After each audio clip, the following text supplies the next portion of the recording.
digital. So all of us kind of agreed that digital issue number 1 should deserve its place on the Killer Comics show, and what an absolutely great choice. So, Tom, you've been mentioning this for a couple of months, and I think it just fell by the wayside. Yeah, I actually know Rich quite well. So Rich mentioned it to me last year when I was doing Not Quite Mint. I meant to do it. I meant to get around to it. I mentioned to you guys a couple of times about doing it. And, you know, you just kind of get wrapped up in real life and stuff gets put to one side and bits. But Tim mentioned it again last week on the show, so I thought I'd bring it back up with the guys, and we thought, yeah, why not? Let's do it. Volume 2's just come out, so let's do Volume 1.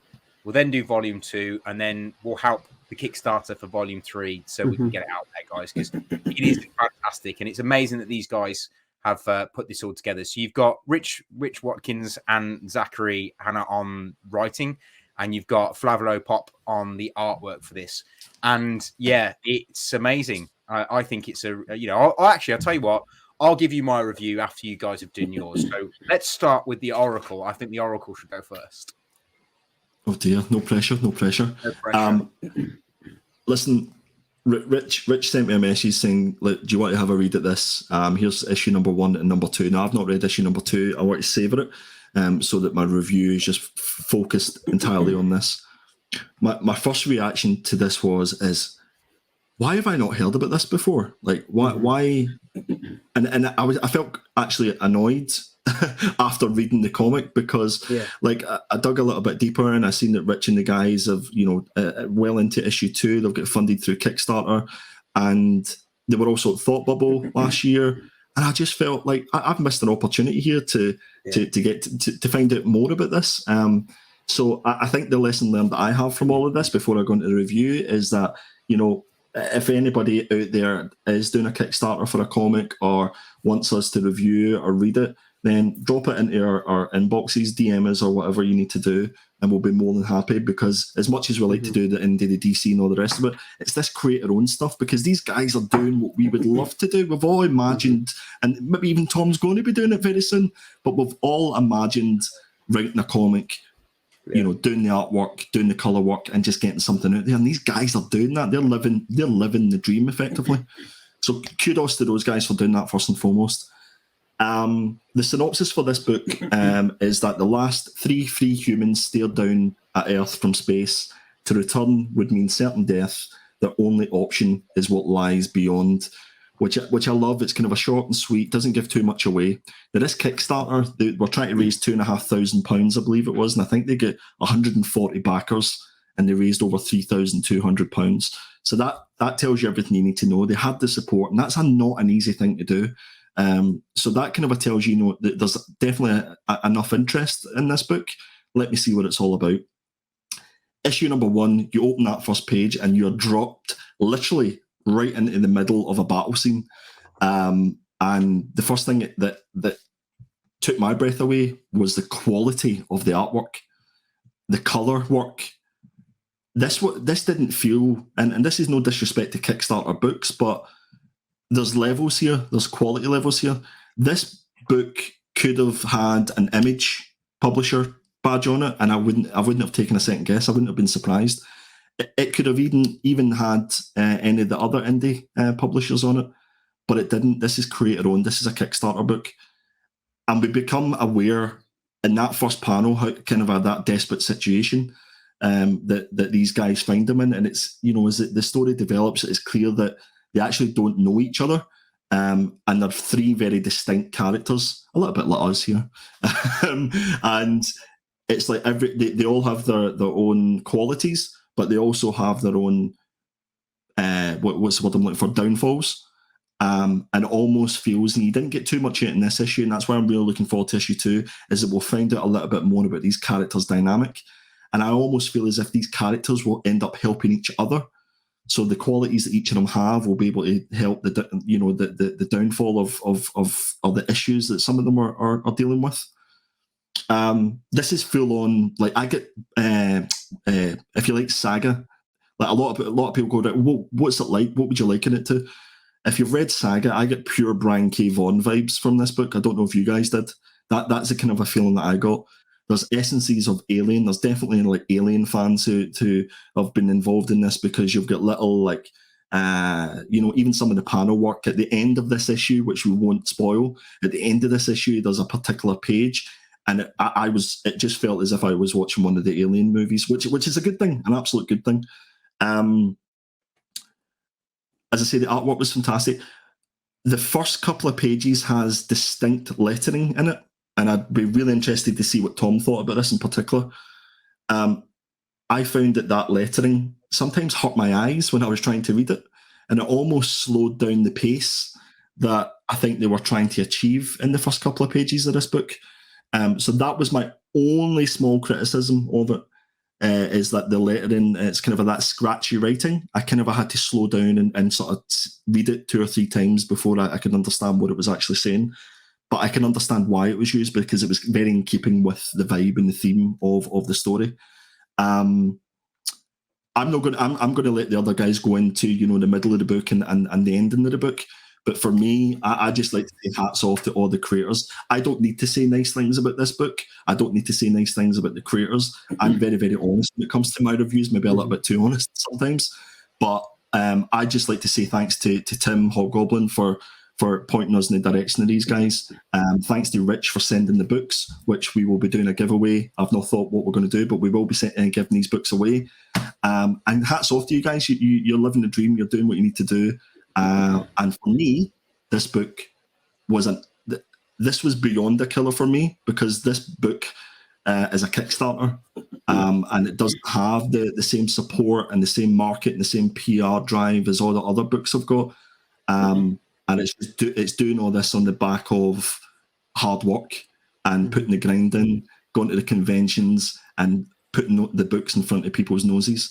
So for me, this was a very special killer book for me, and I would urge everybody to go and give it a read.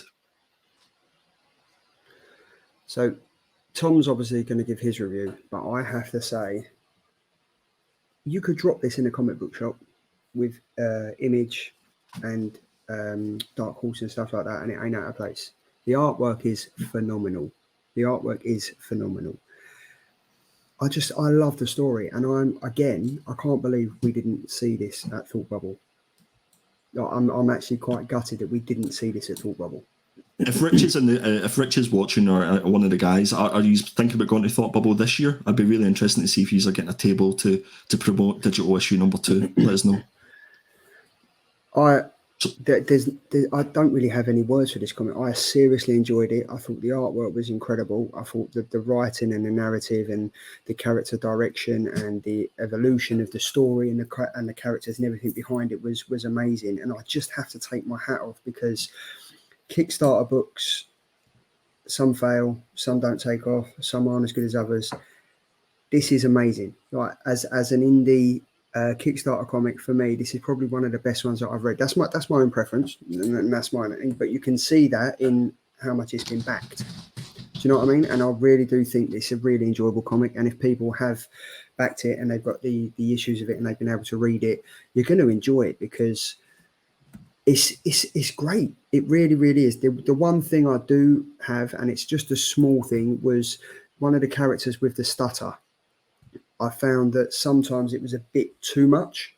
It was like that, like he'd be talking, it was like but, and I think they could have done that down a tiny little bit. But I think the way that it's been done, and it's so in depth with all the characters, you kind of feel at one with them, if that makes sense. So you would see how he is dealing with his stutter and stuff like that, and that's how close the writing and the artwork is with the characters, to make the reader feel involved with the character and how it's going and stuff. But overall, I've read issue number 1, I've read issue number 2, and I'm dying to read issue number 3, because this story has just gone from strength to strength. Reading issue number 1, I was like chomping at the bit to read issue number 2.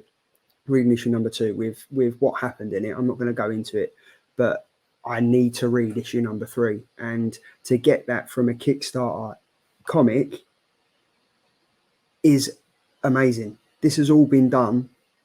Do you know what I mean? This has all been done singularly, and to get this out there, massive hats off to you guys for doing this. So congratulations, and I'm looking forward to reading issue number 3. Tom. Yeah, so I literally, Andy and Charlie have said everything that I was basically going to say about this book. I read this as soon as Rich sent it to me last year, so I've been sitting on this one for quite some time, and I would totally agree with what you guys said. I think for me, I would 100%, if I saw this on a shelf, I'd pick it up and I'd read it, because what the guys have done with this is they've managed to take an amateur comic book using Kickstarter. They've created, let's not beat around the bush. It is an amateur comic book. It's written by an amateur. It's drawn by an amateur. Everything is done by an amateur. However, it's put in such a professional way and done so professionally that I personally would think this was a proper published indie comic on a shelf from Image or Boom or like Dark Horse. I would be fooled into that. And that's because of the quality of work that the guys have put into it. And I think the story it's a very similar story to what we've had before, you know, AI is taking over and a bit alien-esque, and they go out to outer space and stuff. But it felt familiar, but it felt new. And I liked that they did that. They took something familiar that we would know and something that people would relate to and they've seen before, and they just put their own little spin on it. And I really like that. And I'm a real sucker for this kind of then and now book, where like they'll start with like the now, and then they'll show the bit of backstory, and then you're back straight to now. I like that. And what Andy was saying about the second and third panels in, where they give you the text about what's happened, and it's a little bit gritty, a bit grimy, and a bit like it's been spray painted on a wall. And I do think, like Andy said, it is totally intentional for you to slow down, take time and care to read it, because they're only giving you 2 pages to give you the backstory of what's happened to the human race. And I think they're really clever in the way they've done that, because we reviewed a book last week called Buttercup. And during reading Buttercup, there was so much bombarded in, and that you had to remember, and there was this universe over here and that universe over there, and this all happened and everything exploded in that kind of book, that it was overwhelming. This gives you 2 pages of quite clear what happens in a very methodical way, in a very intense way, that you already know what's going to happen. You already know what's happening. Like you're 4 pages in, and you already know the human race has been beaten by AIs. And I think that's really clever, really well done. The artwork is incredible. It really lends itself to the writing style on this. I really, really like the artwork. I thought the colors were good. The panel work is incredible. I mean, we talk about panel work a few times on the show. My particular favorite panel, I think for me, is a little bit later on in the book, where they're searching the ship, and you've got them all together at the top, kind of like punched over in like almost like an Expendables pose. I think that's pretty cool. I love the other panel where it's like a brick wall, and it's the text is spray painted on the back for you. Yeah. That's really clever. I just think it's really well put together for like some guys putting a comic book together that you know, are doing what we've all wanted to do, and I've just like, right, yeah, come on, let's do it. Let's put it on Kickstarter. Let's start this journey together. I think they've done a fantastic job. It almost is like they've been working together for years, I would say. It just feels so natural, and I really like the story. I can't wait to see what happens in issue 2. I have actually read issue 2, so I could give you my opinion on that. I love the way that this book ends, and I like that it opens up this kind of thing in your mind, because as you read the book, when the ship shoots off, it's like there's 3 humans and 1 unidentified object. And then later on in the book, they find something else. Well, they find something else. I don't want to give it away. I don't want to give it away in case you haven't read it, but they find something else on the ship. Now, that then puts into question as what is the inanimate object, and where is the inanimate object, if you like. So it really plays on your mind. I thought it was really good. It is 100% a killer from me. And I'd like to, if I could, I would definitely put this in my top 5 books that I've read this year. And if I could, at the end of the year, if I still feel the same, I would definitely give this the golden seal of killer from me. Because I think it's that good. And not just because it's a good comic.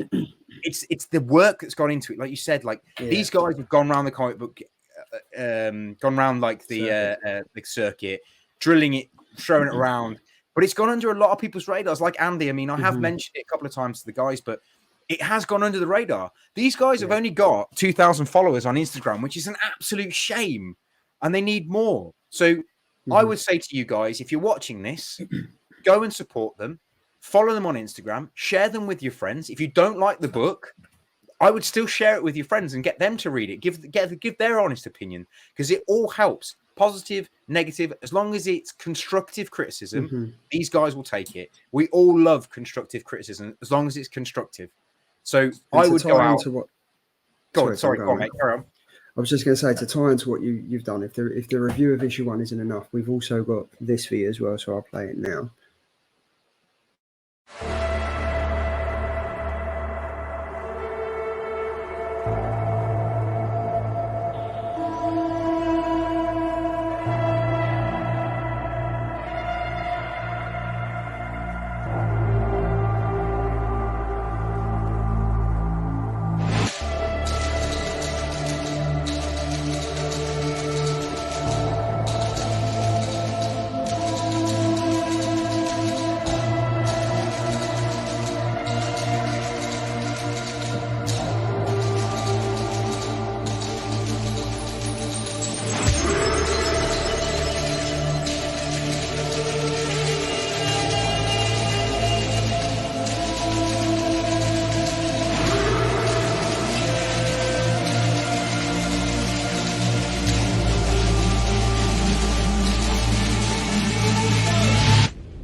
Nice. Now, let's be honest, right? If Boom Studio was to drop that, everyone's going, oh my God, look, a new comic from Boom Studio. This needs people's attention. This is amazing. Yes. Like, this is far better than what Kickstarter deserved. Do you know what I mean? This is so great.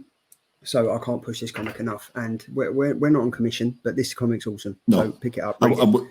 We've put Tom, you put the Kickstarter link in, you put the Instagram link in as well. So go check the guys out, go give them a follow and all that good stuff. But yeah, fair play, guys. All I can say is it's thanks for bringing this to my attention. And as I said at the start, if there is other books out there or other Kickstarters that people think that we should be reading, then just let us know. I'll just say one more 100%. thing, guys, right? If you're interested in getting this as a comic book, or you want to buy it, head over to their Instagram and just hit them up. They will sort you out with an issue or a copy. I'm sure they will. Well, one of you in the chat could be in the chance of winning it, and we will find out. I'm letting Andy think about how he's going to do this, and then we'll announce at the end of the show. But yeah, so one of you could actually win that. So that's a killer from me. So 4 out of 4 killers is always a good way to do the show. Is it a killer from you guys? I assume it is. Yeah, 100%.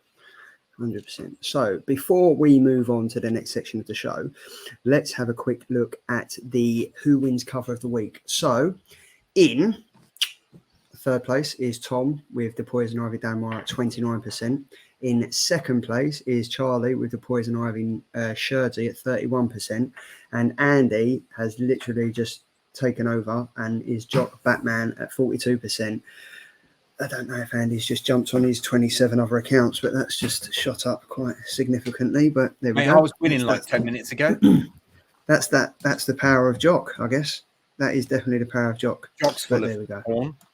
Guys, don't be salty. Don't be salty. But did anyone notice that Andy went off and his screen went black, and then he came back and he was winning? I think Andy works in computers, so I think he's been doing a bit of a technological warfare. You really want to know why I left for 1 minute 35 seconds? No, we don't.